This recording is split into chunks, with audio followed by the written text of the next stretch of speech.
नमस्कार दोस्तों, आपका स्वागत है हिमाचल के सबसे ताज़ा खबरों के साथ। आज हम आपको 29 सितंबर 2023 के मुख्य समाचार प्रस्तुत करेंगे। हिमाचल के विकास, पर्यटन और सामाजिक क्षेत्र की ताज़ा जानकारी के लिए हमारे साथ रहें। हाईकमान को बताए पार्टी के काम, कांग्रेस के प्रदेश सचिवों ने राष्ट्रीय महासचिव को दी फीडबैक। हिमाचल में संगठनात्मक गतिविधियों पर जल्द ही तेजी आने की संभावना है। प्रदेश में संगठन की गतिविधियों की रिपोर्ट दिल्ली पहुंचा दी गई है। प्रदेश कांग्रेस के सचिव हरिकृष्ण हिमराल और सत्यजीत नेगी ने पार्टी के राष्ट्रीय महासचिव केसी वेणुगोपाल से दिल्ली में मुलाकात की है। इस दौरान उन्होंने प्रदेश में चल रही संगठनात्मक गतिविधियों और लोकसभा चुनाव की तैयारियों का फीडबैक भी पार्टी हाईकमान को दिया है। कांग्रेस सचिव हरिकृष्ण हिमराल ने बताया कि हाईकमान को प्रदेश में चल रहे राजनीतिक घटनाक्रम की पूरी रिपोर्ट सौंपी गई है। उन्होंने बताया कि इस रिपोर्ट में कांग्रेस पार्टी के प्रदेश में चल रहे कार्यों का ब्यौरा दिया गया है। उन्होंने बताया कि दिल्ली में दिए गए फीडबैक में उन्होंने अगले साल होने वाले लोकसभा चुनाव को लेकर संगठनात्मक तैयारियां शुरू करने की बात कही है। उन्होंने बताया कि प्रदेश में लोकसभा चुनाव के मद्देनजर शुरू कार्यक्रम तय किए जा रहे हैं। साथ ही बैठकों का दौर भी शुरू हो चुका है। उन्होंने बताया कि वे प्रदेश प्रभारी राजीव शुक्ला से भी मुलाकात करेंगे। इससे पूर्व गुरुवार को सचिव हरि कृष्ण हिमराल और सत्यजीत नेगी ने कांग्रेस कमेटी महासचिव केसी वेणुगोपाल के साथ ही मुकुल वासनिक, जयराम रमेश, पार्टी की पूर्व राष्ट्रीय अध्यक्ष सोनिया गांधी के राजनीतिक सलाहकार वी जॉर्ज से मुलाकात की है। सभी नेताओं के साथ मुलाकात की गई। मंडी में पकड़ा फर्जी सीबीआई अफसर, आई कार्ड बरामद। सीबीआई में भर्ती करवाने के नाम पर मांग रहा था राशि। साइबर पुलिस थाना मंडी की टीम ने मंडी जिला में एक फर्जी सीबीआई अधिकारी को पकड़ा है। साइबर पुलिस की टीम ने आरोपी के कब्जे से सीबीआई अधिकारी के बनाए हुए फर्जी आई कार्ड भी बरामद किए हैं। बताया जा रहा है कि आरोपी जिला के लोगों से सीबीआई में लोगों को भर्ती करवाने के नाम पर ठग रहा था। आरोपी ने सीबीआई में भर्ती कराने के नाम पर मंडी के 3 से 4 लोगों से ठगी की है। आरोपी ने कई लोगों को सीबीआई के जाली नियुक्ति पत्र भी दिए हैं। पुलिस की टीम पता लगा रही है कि फर्जी सीबीआई अधिकारी बनकर लोगों को ठगने वाली गैंग में और कौन-कौन लोग शामिल हैं। एसपी साइबर पुलिस थाना मंडी मनमोहन सिंह ने बताया कि सीबीआई अधिकारी बनकर लोगों को ठगने के मामले में साइबर पुलिस टीम ने एक व्यक्ति को गिरफ्तार किया है। आरोपी ने अपनी गाड़ी में क्राइम ब्यूरो ऑफ इन्वेस्टिगेशन लिख रखा था। आरोपी से सीबीआई प्रेस रिपोर्टर के जाली आई कार्ड बरामद हुए हैं। आरोपी लोगों को सीबीआई में भर्ती करने का झांसा देकर लोगों से पैसों की डिमांड कर रहा था। इतना ही नहीं, आरोपी ने लोगों को जाली नियुक्ति पत्र भी दिए हैं। उधर SP cyber crime Rohit Malpani का कहना है कि मंडी में फर्जी सीबीआई अधिकारी बन लोगों को ठग रहा आरोपी पंकज शर्मा निवासी गांव सपलेहड़ मंडी को पुलिस ने गिरफ्तार किया है। आरोपी के खिलाफ 420 आईपीसी और 66 डीआईटी एक्ट के तहत केस दर्ज कर आगामी कार्रवाई शुरू कर दी है। किसी प्रलोभन या झांसे में न आएं। SP cyber crime Rohit Malpani लोगों अपील की है कि साइबर ठगों द्वारा दिए जाने वाले किसी भी प्रलोभन व झांसे में न आएं और अपनी सभी जानकारी गोपनीय रखें।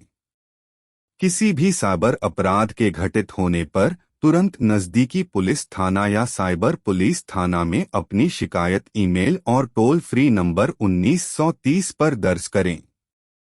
फिलहाल दिल्ली नहीं जा पाएंगे फाइनेंस सेक्रेटरी मनीष गर्ग। निर्वाचन आयोग ने लोकसभा चुनाव तक किया इनकार। हिमाचल सरकार में प्रधान सचिव वित्त का महत्वपूर्ण कार्यभार देख रहे 1996 बैच के आईएएस अधिकारी मनीष गर्ग अभी डेपुटेशन पर भारत सरकार नहीं जा पाएंगे। हालांकि उन्हें दिल्ली भेजने के लिए राज्य सरकार भी सहमत हो गई थी। इसके बाद इस डेपुटेशन के लिए राज्य सरकार की तरफ से एनओसी भी मिल गया था, लेकिन अब भारत निर्वाचन आयोग ने इस पूरी प्रक्रिया को एक तरह से रोक दिया है। दरअसल मनीष गर्ग राज्य के मुख्य निर्वाचन अधिकारी भी हैं। उनकी सेवाओं का लाभ लेने के लिए इन्हें अतिरिक्त तौर पर प्रधान सचिव वित्त लगाया गया है। इसलिए इन्हें यहां से रिलीव करने से पहले भारत निर्वाचन आयोग से भी सहमति जरूरी थी। अब आयोग ने एक शर्त लगाई है कि आगामी लोकसभा चुनाव की प्रक्रिया पूरी होने तक मुख्य निर्वाचन अधिकारी के पद पर कोई बदलाव नहीं होगा। कार्मिक विभाग ने उनकी जगह नया पैनल भेजने की अनुमति भी मांगी थी। वहीं निर्वाचन आयोग ने कहा है कि हिमाचल सरकार पैनल बेशक भेज दे, लेकिन इस पैनल में से भी चयन लोकसभा चुनाव के बाद ही होगा। इसका अर्थ यह हुआ कि फिलहाल मनीष गर्ग ही मुख्य निर्वाचन अधिकारी रहेंगे। हालांकि लोकसभा चुनाव नजदीक आने से पहले इनसे फाइनेंस वापस लेना पड़ सकता है, क्योंकि चुनाव के समय मुख्य निर्वाचन अधिकारी के पास राज्य सरकार का दूसरा कार्यभार भारत निर्वाचन आयोग नहीं रखने देता। ऊना में रिकॉर्ड रखने का झंझट खत्म, 2 लाख ने बनवाई आभा आईडी, दर्ज होगा स्वास्थ्य संबंधी ब्यौरा। अब उपचार के दौरान अपनी मेडिकल रिपोर्ट सहित अन्य रिकॉर्ड रखने का झंझट खत्म होने जा रहा है। स्वास्थ्य विभाग ऊना के प्रत्येक व्यक्ति को आभा ID, Ayushman Bharat health account card जारी करेगा, जिसमें व्यक्ति के स्वास्थ्य संबंधी हर रिकॉर्ड अपडेट होगा। स्वास्थ्य विभाग जिला भर में 5-2-1-1-7-3 लोगों की आभा आईडी बनाएगा। अभी तक स्वास्थ्य विभाग ने 2 लाख लोगों की आभा आईडी बना दी है। अन्य लोगों की आभा आईडी बनाई जा रही है। 100% लोगों की आभा आईडी बनाने के बाद स्वास्थ्य विभाग स्वास्थ्य संस्थानों में इसे पूर्णतः लागू करेगा। इसके लिए स्वास्थ्य संस्थानों में सॉफ्टवेयर अपडेट किया जाएगा। सॉफ्टवेयर अपडेट हो जाने के बाद लोगों को आभा आईडी का लाभ मिलना शुरू हो जाएगा। स्वास्थ्य विभाग की आशा वर्कर घर घर जाकर लोगों की आभा आईडी बना रही है। आभा आईडी बनाने को लेकर सभी स्वास्थ्य खंड अधिकारियों को अपने अपने क्षेत्र में विशेष अभियान चलाने के निर्देश दिए हैं। अब आभा आईडी घर बैठे अपने मोबाइल फोन पर भी बनाई जा सकती है। आयुष्मान डिजिटल हेल्थ मिशन की वेबसाइट पर जाकर आईडी तैयार की जा सकती है। आभा आईडी बनाने के लिए आधार कार्ड, मोबाइल फोन, आधार कार्ड से मोबाइल नंबर से लिंक होना जरूरी है। घर बैठे ऐसे खुद बनाएं आभा आईडी। सबसे पहले आयुष्मान डिजिटल हेल्थ मिशन की वेबसाइट खोलें। होम पेज पर क्रिएट योर आभा नंबर के विकल्प को क्लिक करें। आभा नंबर जनरेट करने के लिए 2 अलग अलग तरह के ऑप्शन दिखाई देंगे। आधार नंबर ऑप्शन पर क्लिक करें और अगले पेज पर उसका नंबर डालकर सबमिट कर दें। रजिस्टर्ड मोबाइल नंबर पर एक ओटीपी दिखाई देगा। इसे डालकर आप आभा कार्ड का एप्लीकेशन भर दें। एप्लीकेशन में पूछी गई जानकारी देने के बाद उसे सबमिट करें। इसके बाद अपनी फोटो अपलोड कर दें। इसके लिए माई अकाउंट पर क्लिक करना होगा। फिर दिए गए ऑप्शन में से एडिट प्रोफाइल पर क्लिक कर अपना फोटो अपलोड करें। यह प्रक्रिया पूरी होने पर सबमिट बटन पर क्लिक कर दें। आभा कार्ड बन जाएगा। कार्ड बनने के बाद इसे डाउनलोड करें और प्रिंट ले लें।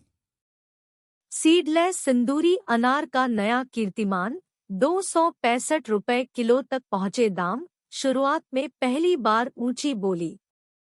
जिला कुल्लू के अनार के दामों ने रिकॉर्ड तोड़ छलांग लगाकर नया कीर्तिमान स्थापित करने की तैयारी कर ली है। गुरुवार को कुल्लू जिला की भुंतर सब्जी मंडी में अनार की 265 रुपए प्रति किलो की बोली लगी है, जबकि इससे 2 दिन पूर्व ही 250 रुपए प्रति किलो की बोली लग चुकी है। सीजन के शुरुआत में ही इतनी ऊंची बोली पहली बार लगी है और ऐसे में अक्टूबर माह में इसके दामों में और तेजी आने के संकेत मिल रहे हैं। मार्केट बोर्ड से मिली जानकारी के अनुसार सब्जी मंडी में करीब 20 टन की फसल गुरुवार को पहुंची। इस सीजन में भुंतर मंडी में 250 टन से अधिक अनार की फसल पहुंच चुकी है, जबकि बंदरोल मंडी में भी 100 टन से अधिक फसल पहुंची है। मिली जानकारी के अनुसार भुंतर सब्जी मंडी में अनार की सीडलेस सिंदूरी किस्म को यह उच्चतम दाम मिले हैं। इसके अलावा कंधारी को भी 100 रुपए प्रति किलो तक के दाम मिले हैं। कुल्लू की लोअर बेल्ट का अनार मार्केट में तेजी से आने लगा है। बता दें कि घाटी के इस अनार की बदौलत प्रदेश अनार उत्पादन में टॉप 6 राज्यों में पहुंचा है। इस बार जिला में अनार की हालांकि बहुत कम फसल होने के आसार हैं। ऐसे में मार्केट में अनार को ऊंची कीमतें मिलनी तय मानी जा रही हैं और इसके संकेत फसल के बाजार में पहुंचते ही दिखने लगे हैं। मार्केट विशेषज्ञों व बागबानों के अनुसार अक्सर सीजन के शुरुआत में अनार को दाम कम मिलते हैं और अक्टूबर माह तक अच्छे दामों के लिए इंतजार करना पड़ता है, लेकिन इस बार बेहतर दाम मिलने से इन्हें सुकून मिला है। जिला कुल्लू व लाहौल स्पीति के एपीएमसी की सचिव शगुन सूद कहती है कि भुंतर सब्जी मंडी में अनार की फसल अब अधिक मात्रा में पहुंचनी आरंभ हो गई है और फसल को अच्छे दाम भी मिल रहे हैं। उनके अनुसार मंडी में 250 रुपए प्रति किलो के दाम रिकॉर्ड किए गए हैं। उत्तरी भारत की मंडियों को यहां का अनार कारोबारियों द्वारा सप्लाई किया जाता है। बिजली शुल्क कम करे सरकार, हिमाचल ड्रग मैन्युफैक्चरिंग एसोसिएशन ने सीएम से मांगी राहत। हिमाचल ड्रग मैन्युफैक्चरिंग एसोसिएशन ने सीएम सुखविंदर सिंह सुक्खू से उद्योग हित में बिजली शुल्क की बढ़ी दरों, लीज की अवधि को कम करने के निर्णयों को तत्काल वापस लेने का आग्रह किया है। मुख्यमंत्री को भेजे पत्र में एसोसिएशन के प्रदेशाध्यक्ष डा राजेश गुप्ता, चेयरमैन सतीश सिंघल व मीडिया प्रभारी संजय शर्मा ने 3 अहम मुद्दों को प्रमुखता से उठाते हुए औद्योगिक विकास के लिए कारगर कदम उठाने का आग्रह किया है। एचडीएमए ने आधारभूत ढांचा, कनेक्टिविटी के मुद्दे पर सरकार से तत्काल संज्ञान लेने का आग्रह करते हुए युद्ध स्तर पर प्रयास करने को कहा है, ताकि प्रदेश की उद्योग जगत में बिगड़ती छवि को बचाया जा सके। उन्होंने कहा कि आपदा से प्रभावित बीबीएन क्षेत्र में जनजीवन अस्त-व्यस्त है। हालात ये हैं कि चंडीगढ़, पंचकुला, मोहाली और यहां तक कि पिंजौर, कालका, रोपड़ और न्यू चंडीगढ़ जैसे नजदीकी शहरों से बद्दी पहुंचने के लिए 3 घंटे का समय लग रहा है। उद्योगों के कर्मियों के रोजाना आने जाने में ही 4-5 घंटे बीत रहे हैं। एचडीएमए के प्रदेशाध्यक्ष ने कहा कि प्रदेश सरकार ने विद्युत ड्यूटी में बढ़ोतरी कर उद्योगों की कमर तोड़ दी है। यह बढ़ोतरी 2 से 24% तक की है। मंदी के इस दौर में एमएसएमई फार्मा उद्योग के लिए एक बड़ा झटका है। यही नहीं, नई और विस्तारित इकाइयों को दिया गया पैकेज भी वापस ले लिया गया है, जो उद्योग की परेशानियों को और बढ़ाने वाला है। एचडीएमए ने लीज अवधि को 99 वर्ष से घटाकर 40 वर्ष करने के निर्णय को औद्योगिक विकास के लिए घातक करार दिया है। कीरत पुरमनाली एनएच पर लगेगा क्रशर, सरकार ने एनएचएआई को दी मंजूरी, तेज होगा रोड दुरुस्त करने का काम। कीरत पुरमनाली नेशनल हाईवे के काम में तेजी की संभावना बढ़ गई है। राज्य सरकार ने एनएचएआई को क्रशर लगाने की मंजूरी दे दी है। बीते दिनों में प्रदेश में आई आपदा के बाद राज्य सरकार ने क्रशर बंद करने का फैसला किया था। इससे नेशनल हाईवे का काम प्रभावित हो रहा था। इसका सबसे बड़ा असर मंडी और कुल्लू के बीच नेशनल हाईवे को दोबारा से बहाल करने में पेश आया, लेकिन अब राज्य सरकार ने NHAI को यहां क्रशर लगाने की मंजूरी दे दी है। हालांकि NHAI को अभी भी दिन में काम करने की मंजूरी नहीं मिल पाई है। नेशनल हाईवे पर जाम न लगे, इसके लिए स्थानीय प्रशासन ने NHAI को रात में 11 बजे से सुबह 7 बजे तक काम करने की मंजूरी दी है। NHAI ने राज्य सरकार से दिन में भी काम करने की मंजूरी का आह्वान किया है। दरअसल रात में तारकोल बिछाने में मुश्किल का सामना करना पड़ रहा है। राज्य सरकार और स्थानीय प्रशासन NHAI को इसकी मंजूरी देता है तो नेशनल हाईवे पर सुरक्षा के प्रबंध भी किए जाएंगे। इनमें सांकेतिक board, road marking paint, delineator और कैट आई भी लगाई जाएगी। NHAI की टीम पूरी तरह से काम में जुटी है और रात में कर्मचारी सड़क पर तारकोल बिछाने के काम को अंजाम दे रहे हैं। NHAI के क्षेत्रीय अधिकारी अब्दुल बासित ने बताया कि क्रशर बनाने की मंजूरी मिलने के साथ काम में तेजी आएगी। उन्होंने कहा कि बरसात के दौरान कुल्लू और मनाली में बर्बाद हुए पर्यटन कारोबार को जल्द से जल्द पटरी पर लाने के लिए नेशनल हाईवे को जोड़ा जाना सबसे अहम है। जल्द ही सामान्य रूप से पर्यटकों के सभी तरह के वाहनों की आवाजाही इस नेशनल हाईवे पर मनाली तक शुरू हो जाएगी। नेशनल हाईवे में और जरूरी सुधार। NHAI के क्षेत्रीय अधिकारी अब्दुल बासित ने बताया कि बस सेवा को मंडी कुल्लू मनाली के बीच बहाल कर दिया गया है। उन्होंने बताया कि भविष्य में नेशनल हाईवे में और जरूरी सुधार किए जाएंगे। हिमाचल के नेशनल हाईवे पर्यटकों के लिए तैयार हो रहे हैं। 2 अक्टूबर को आपदा पर होगी चर्चा। विशेष ग्राम सभाओं में प्राकृतिक खतरों से निपटने पर होगा मंथन। प्रदेश भर में सभी पंचायतों में 2 अक्टूबर को होने वाली ग्राम सभाओं में समर्थ कार्यक्रम का आयोजन होगा। हिमाचल प्रदेश राज्य आपदा प्रबंधन प्राधिकरण इस कार्यक्रम का आयोजन करेगा। प्रदेश सरकार के प्रवक्ता ने कहा कि अंतर्राष्ट्रीय आपदा जोखिम न्यूनीकरण दिवस के अवसर पर ग्राम पंचायतों में विशेष ग्राम सभाएं आयोजित की जाएंगी। इस वर्ष समर्थ कार्यक्रम का 13वां संस्करण आयोजित होगा। उन्होंने कहा कि आपदा प्रबंधन में ग्रामीण स्तर पर लोगों की भागीदारी सुनिश्चित करने के लिए ग्राम सभा में मानसून से संबंधित आपदा, भूस्खलन, भूकंप, आग, हवा जैसे प्राकृतिक खतरों से निपटने के लिए सुरक्षित समाधानों को बढ़ावा देने पर विचार विमर्श किया जाएगा।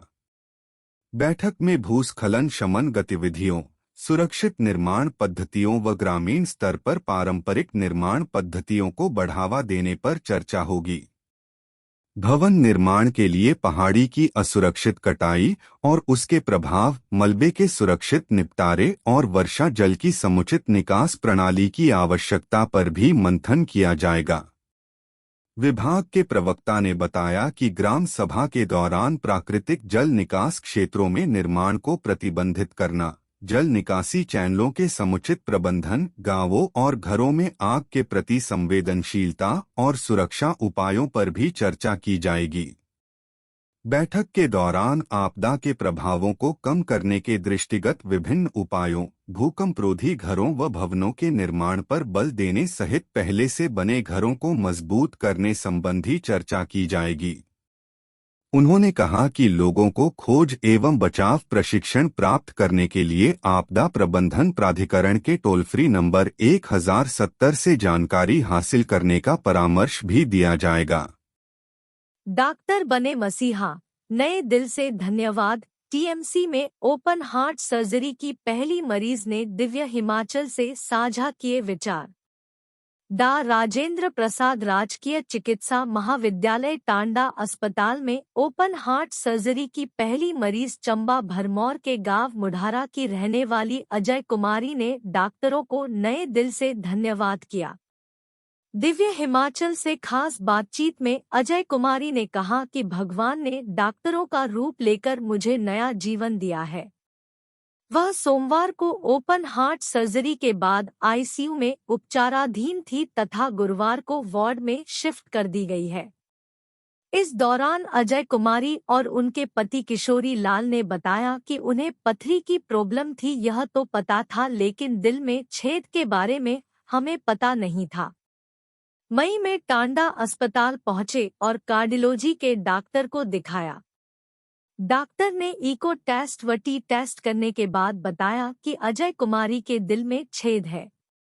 इसके बाद 4 सितंबर को टांडा अस्पताल के सीटीवीएस विभाग ने उन्हें फोन पर सूचित कर अस्पताल बुलाया और कहा कि सितंबर की 25 तारीख को ओपन हार्ट सर्जरी के माध्यम से दिल के छेद को ठीक किया जाएगा।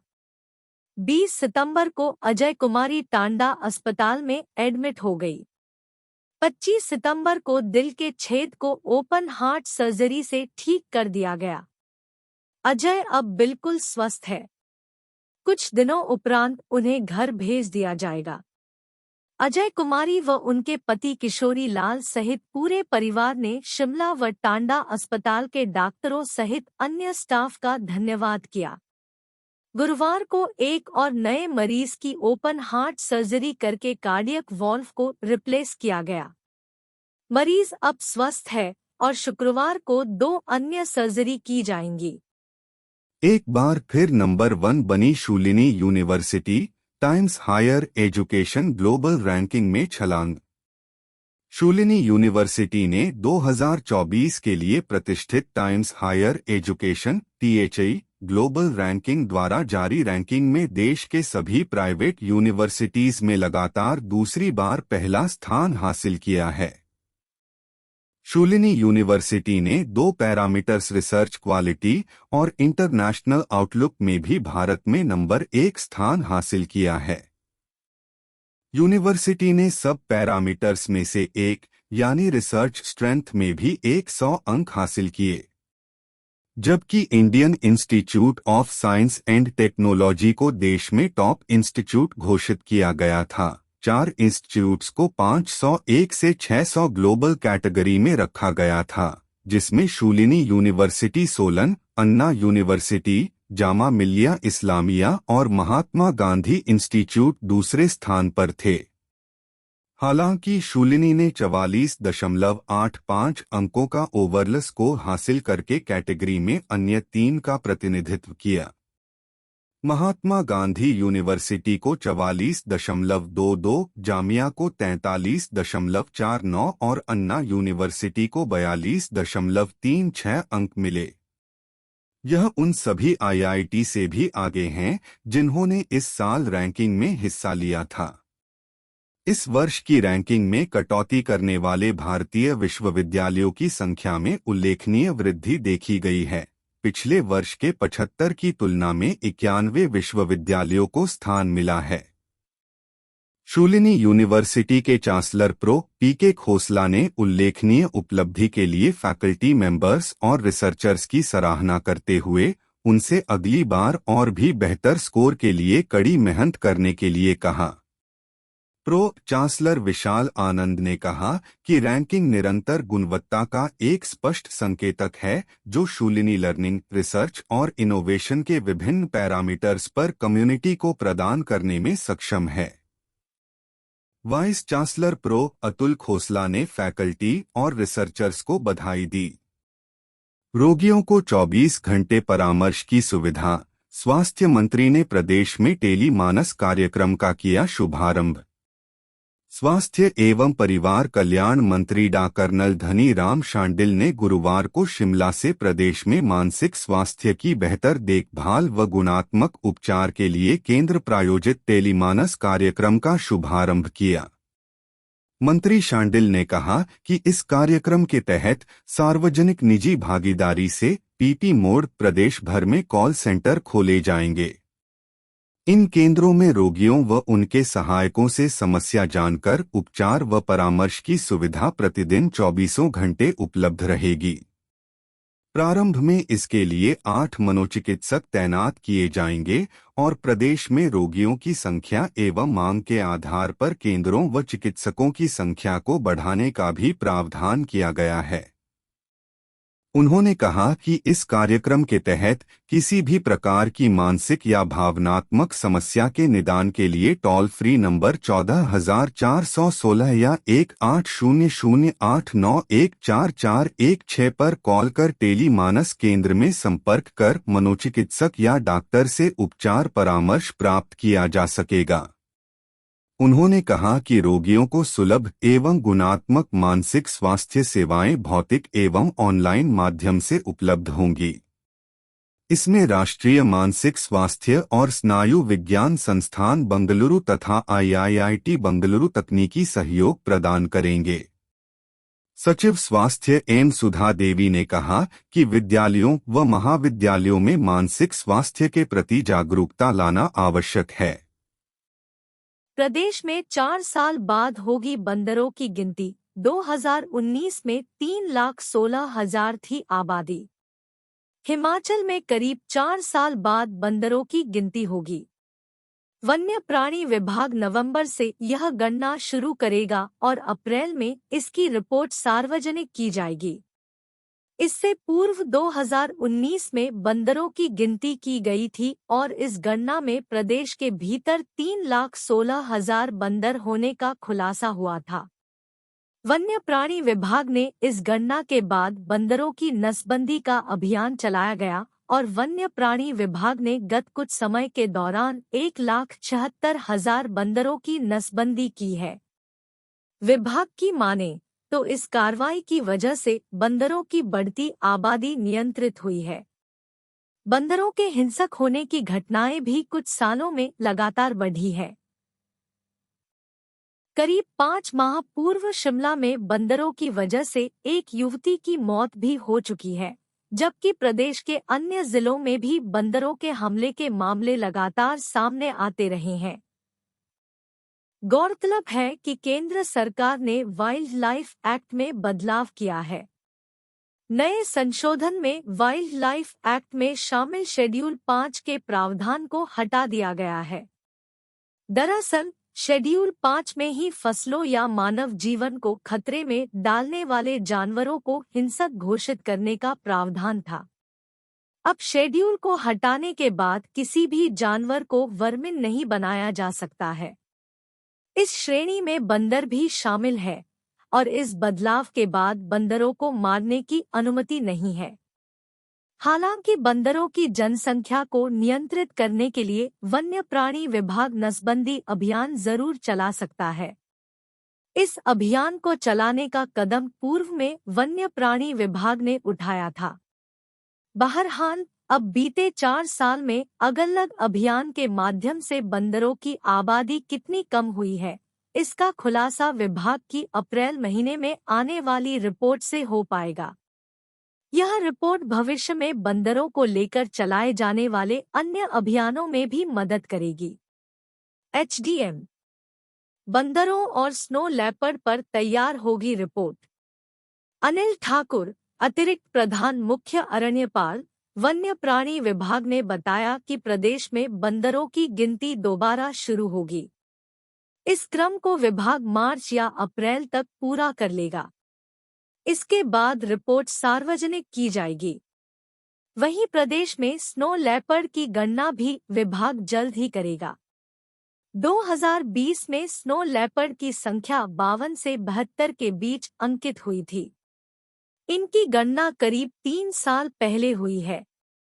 3 सालों के दौरान स्नो लेपर्ड की संख्या बढ़े या कम होने की स्थिति का आकलन हो पाएगा। वन्य प्राणी विभाग जंगली जानवरों के संरक्षण और उनकी संख्या पर लगातार निगरानी रख रहा है। जंगली जानवरों की दिक्कत पर तैयार होगी रिपोर्ट। वन्य प्राणी सप्ताह में जूलॉजिकल सर्वे ऑफ इंडिया करेगा खुलासा। जंगली जानवरों को पेश आ रही मुश्किलों और उनके निदान का खुलासा वन्य प्राणी विभाग करेगा। 2 अक्टूबर से शुरू हो रहे वन्य प्राणी सप्ताह के दौरान एक विशेष सेमिनार का आयोजन काले भालू और बर्फानी तेंदुए को लेकर जुटाए गए तथ्यों पर होगा। Zoological survey of India (ZSI) की इस संबंध में बनाई रिपोर्ट वन्य प्राणी सप्ताह के दौरान प्रस्तुत होगी। जेएसआई के अलावा वाइल्ड लाइफ विंग देहरादून के हिमालयी क्षेत्रों में जंगली जानवरों को पेश आ रही मुश्किलों पर रिपोर्ट तैयार की है। 4 अक्टूबर को इस रिपोर्ट पर चर्चा होगी। वन्य प्राणी विभाग शिमला में तैनात आईएफएस अधिकारी रविशंकर इस दौरान वन्य प्राणी की इस रिपोर्ट पर आधारित जानकारी साझा करेंगे। वन्य प्राणी विभाग ने 2 से 8 अक्टूबर तक वन्य प्राणी सप्ताह मनाने का फैसला किया है। इस दौरान होने वाले आयोजनों की अतिरिक्त प्रधान मुख्य अरण्यपाल अनिल ठाकुर ने बताया कि 2 अक्टूबर को साइकिल रैली और मीडिया वर्कशॉप का आयोजन होगा। ब्लैक बियर और लेपर्ड पर भी कार्यशाला में चर्चा होगी। 5 अक्टूबर को अंतर विद्यालय स्कूल प्रतियोगिताओं का आयोजन होगा। 2 अक्टूबर को सप्ताह की शुरुआत होगी और पहले दिन साइकिल रैली का आयोजन किया जाएगा। 3 को मीडिया वर्कशॉप, 4 को वाइल्ड लाइफ स्टडी रिपोर्ट प्रस्तुत होगी, 5 को अंतर विद्यालय प्रश्नोत्तरी प्रतियोगिता का आयोजन किया जाएगा। 6 अक्टूबर को वाइल्ड लाइफ फोटोग्राफी का आयोजन होगा। 7 अक्टूबर को रिज मैदान से ओपन मिनी मैराथन का आयोजन किया जाएगा। इस सप्ताह का समापन 9 अक्टूबर को होगा और मुख्यमंत्री सुखविंदर सिंह सुक्खू इस कार्यक्रम के मुख्यातिथि होंगे।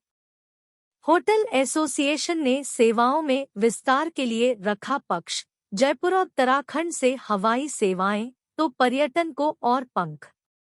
अमृतसर से शिमला और कुल्लू के लिए हवाई सेवा शुरू होने से पर्यटन को बढ़ावा मिलेगा। इस हवाई सेवा से अमृतसर इंटरनेशनल एयरपोर्ट पर आने वाले पर्यटकों को सीधा हिमाचल आने की सुविधा मिलेगी। हिमाचल के लिए पहले दिल्ली से ही हवाई सेवा उपलब्ध थी। इसी प्रकार चंडीगढ़ इंटरनेशनल एयरपोर्ट से भी हेली टैक्सी द्वारा पर्यटक शिमला आ सकते हैं। अब अमृतसर इंटरनेशनल एयरपोर्ट से हवाई सेवा शुरू होने से शिमला को 3 इंटरनेशनल एयरपोर्ट से हवाई सेवा उपलब्ध हो जाएगी, जिससे घरेलू पर्यटकों के अलावा विदेशी पर्यटकों का हिमाचल में आगमन बढ़ेगा। वहीं यदि जयपुर तथा उत्तराखंड से भी हवाई सेवाएं शुरू की जाएं, तो हिमाचल के पर्यटन को पंख लग सकते हैं। Shimla hotel and tourism stakeholder association ने हवाई सेवा का विस्तार करने के लिए मुख्यमंत्री सुखविंदर सिंह सुक्खू का धन्यवाद किया। एसोसिएशन के अध्यक्ष मोहिंद्र सेठ ने कहा कि शिमला हिमाचल का एक इकलौता टूरिस्ट डेस्टिनेशन है, जो कि वर्ल्ड हेरिटेज ट्रेन के अलावा 4 लेन से भी जुड़ा हुआ है। शिमला की हवाई मार्ग से कनेक्टिविटी बढ़े से पर्यटन को बढ़ावा मिलेगा। सैनिक लीग पर सिर्फ 2 लोगों का कब्जा। Voice of ex serviceman society ने जड़े आरोप, कहा पतन की ओर बढ़ रही league. Pradesh voice of ex serviceman society ने प्रदेश सैनिक लीग की कार्यप्रणाली को लेकर कई सवाल उठाए हैं। प्रदेश एक्स सर्विसमैन समिति के अध्यक्ष जेएस पटियाल ने आरोप लगाया है कि प्रदेश सैनिक लीग पर मात्र 2 लोगों का कब्जा है। लीग पतन की तरफ बढ़ रही है। प्रदेश में 1,650,001 सर्विसमैन की तादाद है, लेकिन 1 अक्टूबर को सैनिक लीग अध्यक्ष के चुनाव में मात्र 175 नुमाइंदे ही भाग लेंगे। सबसे पहले प्रदेश की 25 इकाइयों के चुनाव करवाए जाने चाहिए थे। उसके उपरांत अध्यक्ष का चुनाव होना चाहिए था, लेकिन यहां उल्टा हो रहा है। यह चुनाव मत पत्र के आधार पर किया जाना चाहिए। अगर चुनाव हाथ खड़े करवा कर किया जाता है, तो चुनाव लड़े वाला कोई भी सदस्य उस समय वहां उपस्थित नहीं होना चाहिए। यह भी आरोप है कि पेंशन की विसंगतियों को हल करवाने के लिए प्रदेश सैनिक लीग का कोई भी योगदान नहीं रहा है। हिमाचल प्रदेश वॉयस का सर्विसमैन समिति ने अपना समर्थन नगरोटा के ऑर्डिनरी कैप्टन अशोक कुमार को देने की बात कही है। उन्होंने कहा कि कनिष्ठ सैनिकों की हक में उन्होंने 2016 में हिमाचल प्रदेश वॉइस का एक सर्विसमैन समिति का गठन किया था। सैनिक लीग ने जवानों से लेकर ऑर्डिनरी कैप्टन तक के लोगों समस्याओं को कभी हल नहीं किया है। जो सैनिक अधिकारी अध्यक्ष का चुनाव लड़े के लिए अपना नाम आगे कर रहे हैं, वह पिछले वर्षों में सैनिकों के हितों के लिए आगे क्यों नहीं आए? ऐसे लोग अब चुनावी स्टंट के तौर पर बड़ी बड़ी घोषणाएं कर रहे हैं। इस मौके पर जिला अध्यक्ष विजय भट्ट, महामंत्री दुर्गेश, जयसिंहपुर के वाइस चेयरमैन अनिल, बैजनाथ के वाइस चेयरमैन रमेश व लेखराज, सुलाह के senior vice president Davinder, Thural के वाइस चेयरमैन चरणजीत तथा जिला मीडिया प्रभारी सुनील विशेष रूप से उपस्थित रहे। फ्री वाईफाई के चक्कर में लीक हो सकता है आपका डाटा, साइबर सेल ने जारी की एडवाइजरी।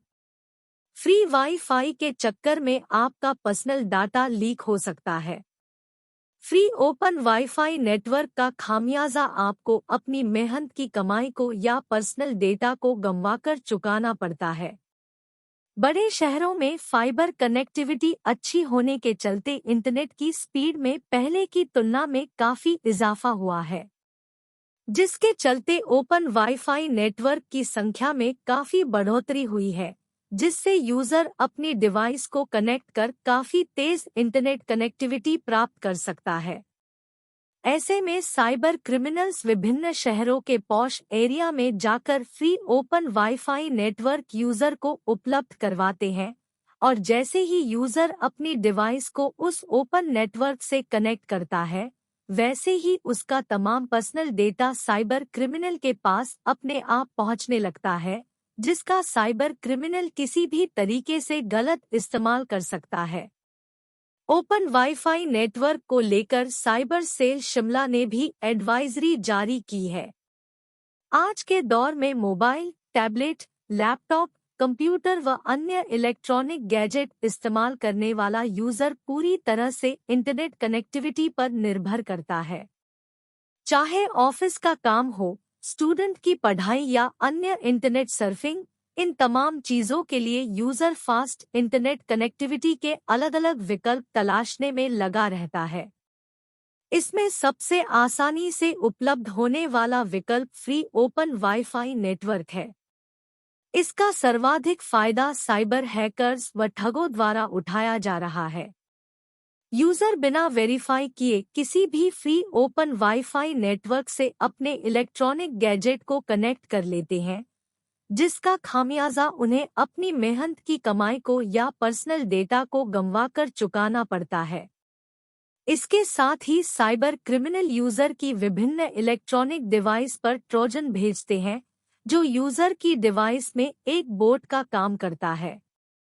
इस प्रकार से साइबर क्रिमिनल सैकड़ों की तादाद में विभिन्न डिवाइस पर बोट भेजते हैं, जिसका प्रयोग किसी भी वेबसाइट की बैंडविड्थ फुल कर उस वेबसाइट को स्लो डाउन करने में किया जाता है, जिसके चलते कोई भी व्यक्ति जब उस संबंधित वेबसाइट पर जाकर अपना महत्वपूर्ण काम करना चाहता है तो वह नहीं कर पाता।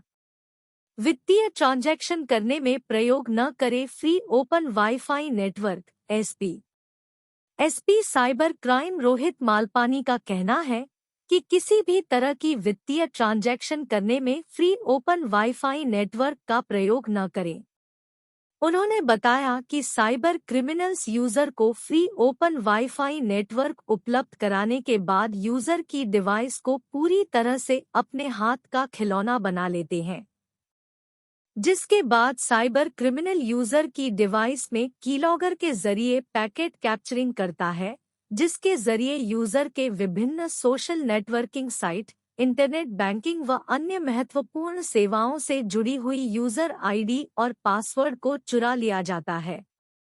ऐसा करने के बाद साइबर क्रिमिनल यूजर के बैंक खातों से लाखों रुपए का ट्रांजैक्शन कर लेते हैं और इसके साथ ही यूजर की पर्सनल जानकारी का गलत तरीके से इस्तेमाल कर दूसरे लोगों को ठगी का शिकार बनाते हैं।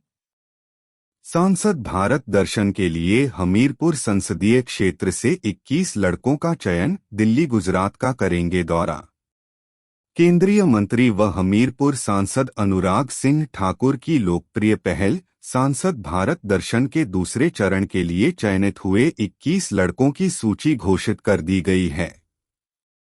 संसद भारत दर्शन एक शैक्षणिक दौरा है जो कि हमीरपुर संसदीय निर्वाचन क्षेत्र के मेधावी और उत्कृष्ट छात्रों के लिए अनुराग सिंह ठाकुर द्वारा निःशुल्क आयोजित किया जाता है।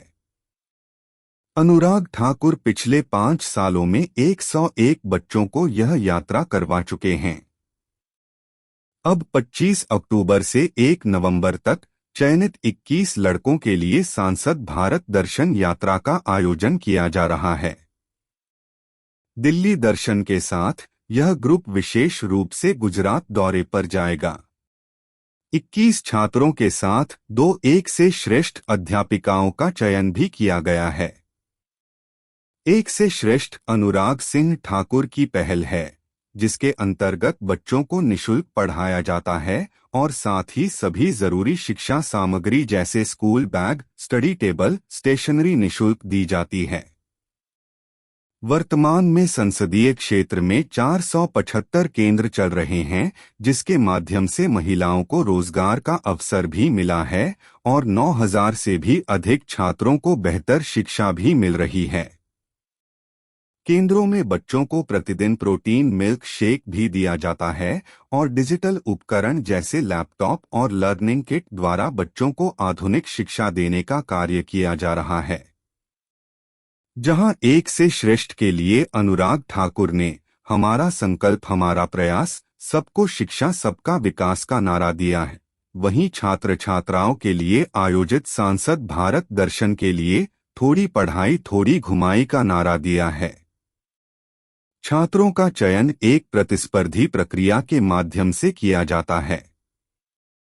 सांसद भारत दर्शन यात्रा 2023 के लिए जिन बच्चों ने 2021, 2022 या 2023 में 12वीं पास करी हो और पढ़ाई, खेल, कला आदि क्षेत्र में असाधारण प्रदर्शन किया हो, वह ऑनलाइन आवेदन कर सकते थे। लिखित आवेदन, टेस्ट और इंटरव्यू के बाद ही छात्रों का चयन होता है। अनुराग ठाकुर की भारत दर्शन यात्रा हमीरपुर संसदीय क्षेत्र के निवासियों में इतनी प्रसिद्ध है कि बच्चे स्कूली दिनों में ही इसे अपना लक्ष्य बना लेते हैं। इससे पहले संसदीय क्षेत्र से 21 बेटियों के लिए अगस्त में भारत दर्शन यात्रा आयोजित करी गई थी। बेटियों को माननीय उपराष्ट्रपति, लोकसभा स्पीकर, वित्त मंत्री और उत्तर प्रदेश मुख्यमंत्री माननीय योगी आदित्यनाथ जी से मिलने का सौभाग्य प्राप्त हुआ था। वंदे भारत ट्रेन में भारतीय रेल द्वारा बेटियों का खास अभिनंदन किया गया था। यात्रा के दौरान बेटियों को काशी विश्वनाथ मंदिर, राम जन्मभूमि मंदिर, गंगा घाट क्रूज आरती जैसे भव्य धार्मिक अनुभव हुए। IIM लखनऊ, बनारस हिंदू यूनिवर्सिटी जैसे अकादमिक संस्थान, संसद भवन, उत्तर प्रदेश विधानसभा, टेरिटोरियल आर्मी जैसे प्रशासनिक स्थल का ग्रुप ने दौरा किया था।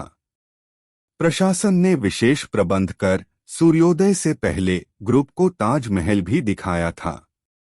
2 अक्टूबर को प्रदेश की सभी ग्राम पंचायतों में होगी विशेष ग्राम सभाएं, इस मुद्दे पर होगी चर्चा। महात्मा गांधी की जयंती पर 2 अक्टूबर को हिमाचल प्रदेश की सभी ग्राम पंचायतों में विशेष ग्राम सभाओं का आयोजन किया जाएगा। इन विशेष ग्राम सभाओं में अंतर्राष्ट्रीय आपदा से बचाव पर चर्चा की जाएगी। इस वर्ष समर्थ कार्यक्रम का 13वां संस्करण आयोजित होगा।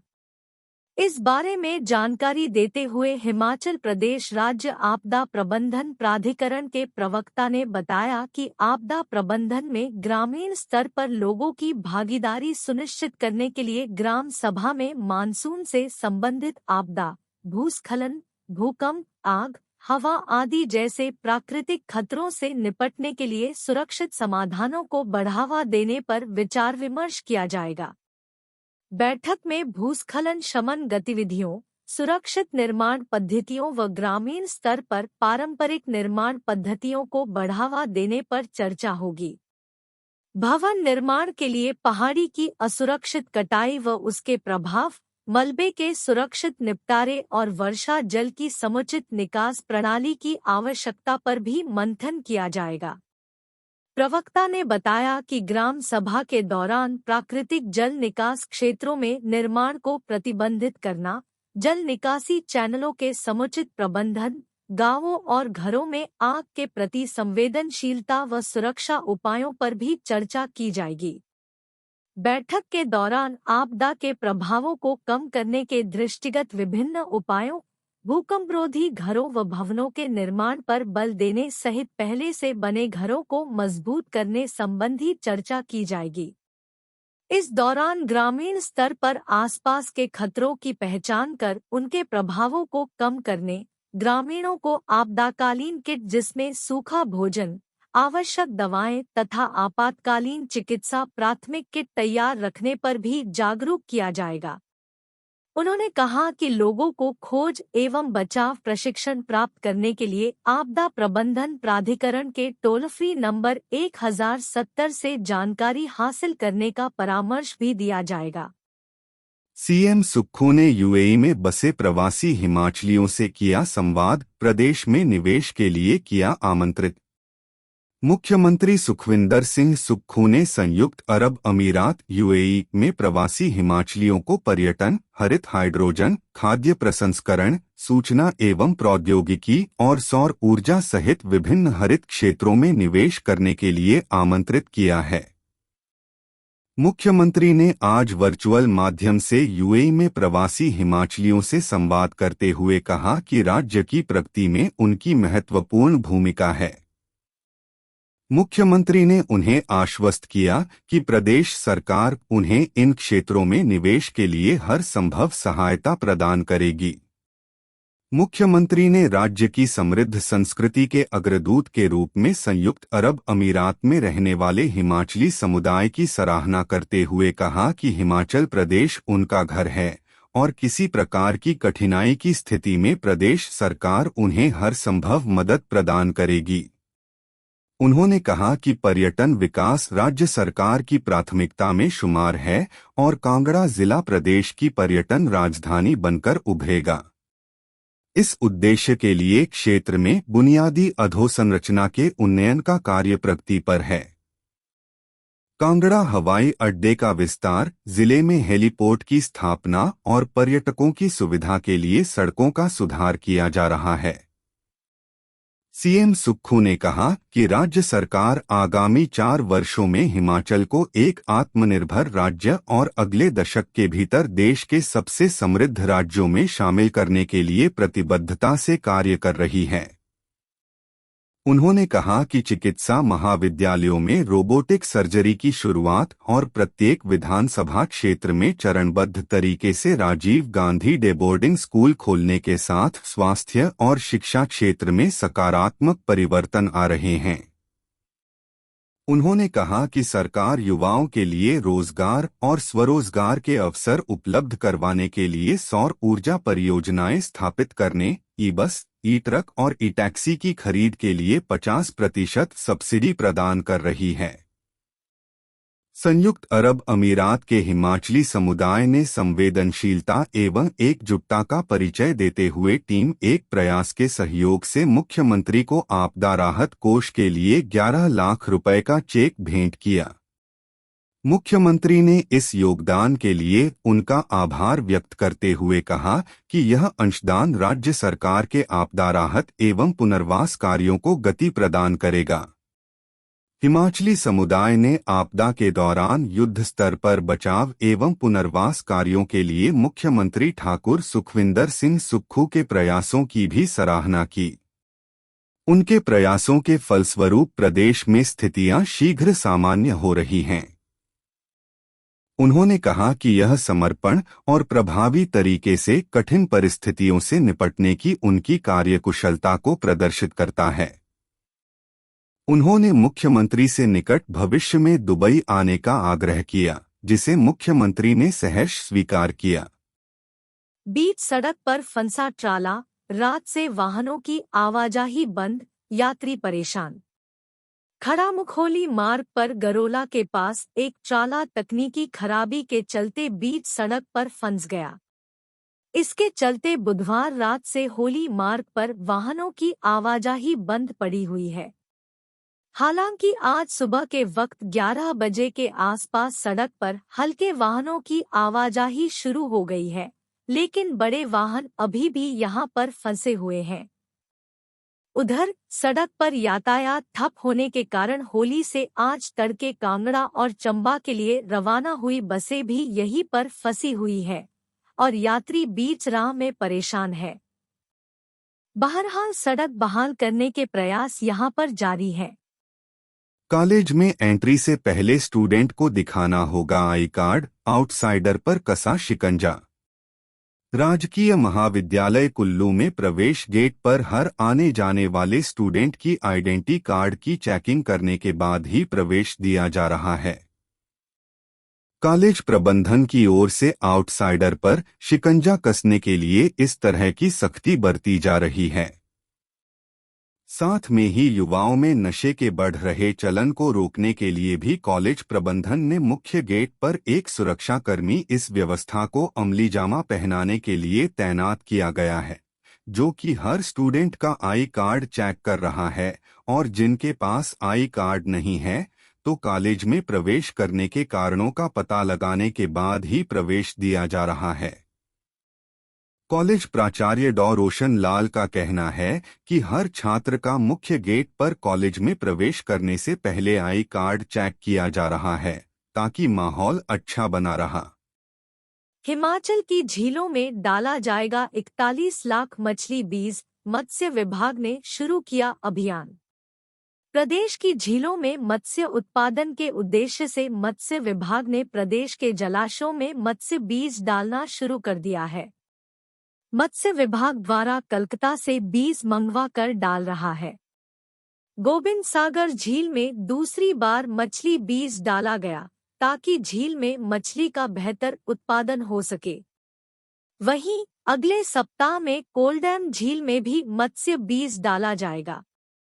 मत्स्य विभाग बिलासपुर की उपनिदेशक चंचल ठाकुर ने बताया कि प्रदेश की सभी झीलों में मछली उत्पादन को मजबूत करने के लिए करीब 41 लाख मछली बीज डाला जा रहा है। इसमें से बिलासपुर की गोविंद सागर झील में ही 30 लाख बीज डाला जा रहा है। इसमें 15 लाख सिल्वर कार्प और 15 लाख अन्य प्रजातियों का बीज शामिल है। पतलीकूहल से मनाली के लिए दौड़ी वोल्वो बस 2.5 महीने बाद हुई रवानगी। पर्यटन नगरी मनाली के लिए 2.5 महीने बाद वोल्वो बस सेवा शुरू हो गई। मनाली विधायक भुवनेश्वर गौड़ ने पतलीकूहल से हरी झंडी दिखाकर बस को रवाना किया। हालांकि पतलीकूहल तक बसें चलाई थीं, लेकिन यहां से आगे मनाली तक सड़क बहाल नहीं होने पर वोल्वो बसें चलानी मुश्किल हो गई थी, लेकिन अब सड़क बहाल हो गई है और आज से वोल्वो बस को शुरू कर दिया है। अब दिल्ली से मनाली सीधी वोल्वो बसें चलेंगी। बाढ़ से मनाली चंडीगढ़ नेशनल हाईवे क्षतिग्रस्त होने पर बस सेवाएं बंद पड़ी थीं। अब मार्ग बहाल होने पर एचआरटीसी ने वोल्वो बस शुरू की है। पर्यटक आसानी से अब दिल्ली से मनाली, मनाली से दिल्ली का सफर कर सकते हैं। वोल्वो बसें चलने से अब मनाली के पर्यटन कारोबार को संजीवनी मिलेगी।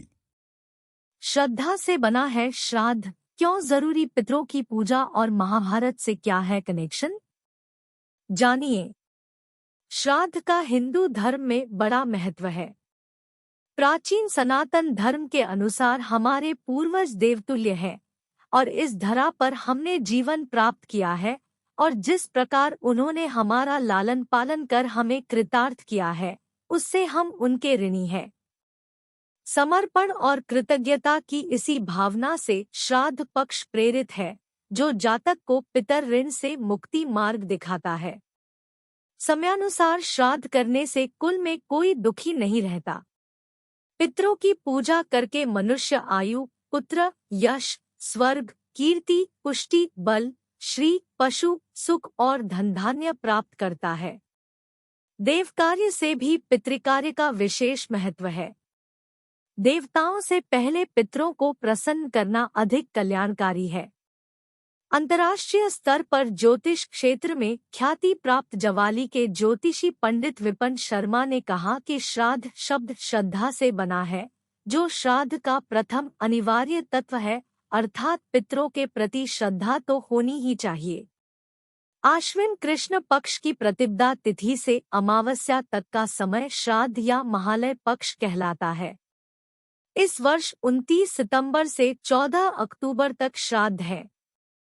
इस अवधि के 16 दिन पितरों अर्थात श्राद्ध कर्म के लिए विशेष रूप से निर्धारित किए गए हैं। यही अवधि पितृपक्ष के नाम से जानी जाती है। पितृपक्ष 2023 श्राद्ध की सभी तिथियां। पूर्णिमा प्रतिपदा का श्राद्ध 29 सितंबर 2023। द्वितीया तिथि का श्राद्ध 30 सितंबर 2023।